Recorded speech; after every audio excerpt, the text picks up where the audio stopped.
No, alright, so what does the floppy disk do? Blue screen.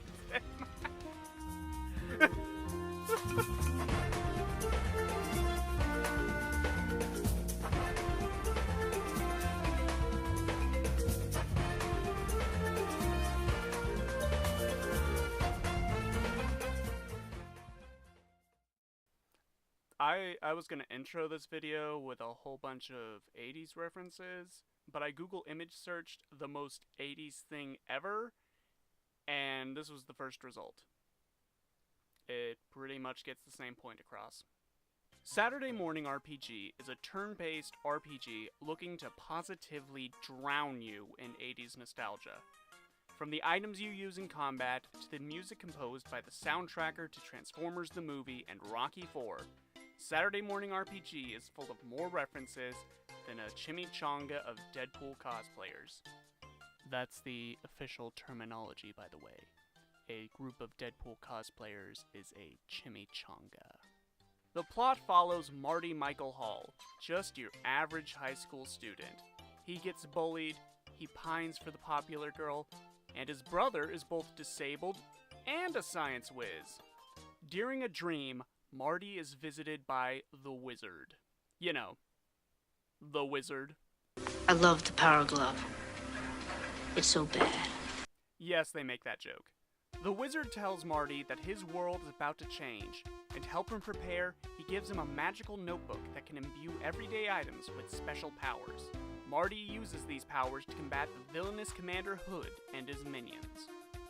Saturday Morning RPG is split into episodes, each getting progressively larger in terms of map size and content.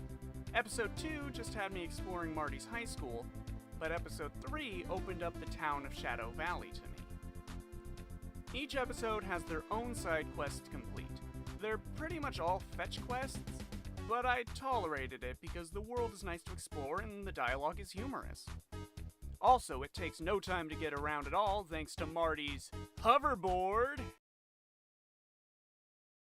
Okay, it does bug me that there's no sound effect for the hoverboard. No random battles, instead enemies are wandering the map. Attacking them from behind will give you a nice little bonus in combat, but otherwise there's no first hit mechanic a la Paper Mario. Before each battle, you must activate Scratch and Sniff stickers on your notebook. Each one conveys a different buff, from a little extra strength to poisoning all your enemies. You can only equip up to 5 stickers, and the order you scratch them in is random every battle. The more powerful the sticker, the harder it is to scratch, so you risk not even getting the buff if it's last in line. Combat is directly inspired by Paper Mario. Most attacks have a mini-game to increase the damage, and enemy damage can be reduced by timing blocks. Damage can be increased further by the use of batteries. These power-ups increase your multiplier for a single action. At full 10 times power, you can one-shot pretty much every enemy, though you usually only need half that.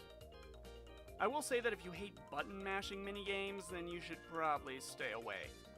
You scratch stickers by rapidly tilting the control stick, and the most efficient battery involves just mashing X. I'm fine with these sort of minigames in short bursts, but since they're a core part of the combat, it can ruin the chill vibe the game otherwise has. Heck, the sticker scratching minigame alone made me worried I was gonna break my controller. It's not a particularly deep combat system. Most of the time I got through encounters through a cycle of powering up, one-shotting enemies, then repeating as needed. There's a lot of items and stickers to collect, but it seems that most of them are fairly useless. My setup didn't change that much as the game progressed, and I don't feel like this is an RPG where you need to do any amount of min-maxing or special builds. The real selling point of Saturday Morning RPG is the 80s pop culture that is baked into the core of the game. Now, I'm obviously not an 80s kid. Hell, I'm barely a 90s kid. I've never watched original Transformers, and most of my exposure to G.I. Joe is through the PSAs.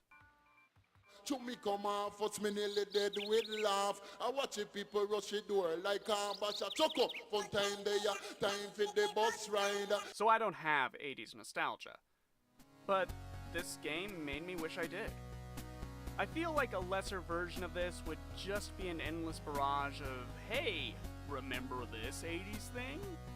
And yeah, on some level it undeniably is that, but I get the feeling that the makers of this game genuinely love the stuff they're referencing, and that love shines through with how committed they are to presenting these things as awesomely as they no doubt felt at the time.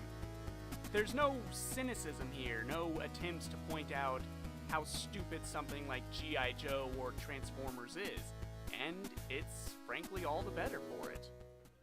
So in my day of play with Saturday Morning RPG, I played for 5 hours. This got me as far as the 3rd episode. I probably would have gotten farther if not for a pretty big difficulty spike in the form of the 2nd episode boss. It's these twin lawyers who can heal and revive each other, and since they're so fast, they can do this multiple times before it's even your turn, healing back all the damage you just dealt. The normal RPG answer would be to grind, but since enemies don't respawn, I had to replay the level again and again with all the side quests and cutscenes. That's where half my playtime came from. It's not even that the levels are long, but some of the side quests imply that they'll have later consequences, so I felt compelled to complete them each run. Other than that, the game is pretty easy to get through, with the main quest for each episode taking in about an hour. That's not even factoring in the side quests and potential grind for even more difficulty spikes. With 5 episodes currently available and more on the way, I'd say that this is a game you'd get your money's worth, as far as content goes. It took about an hour to get the mechanics down, and by that I mean I'd master them by the end of the 1st episode. The tutorial in the game isn't very thorough, so a lot of the learning is trial by combat.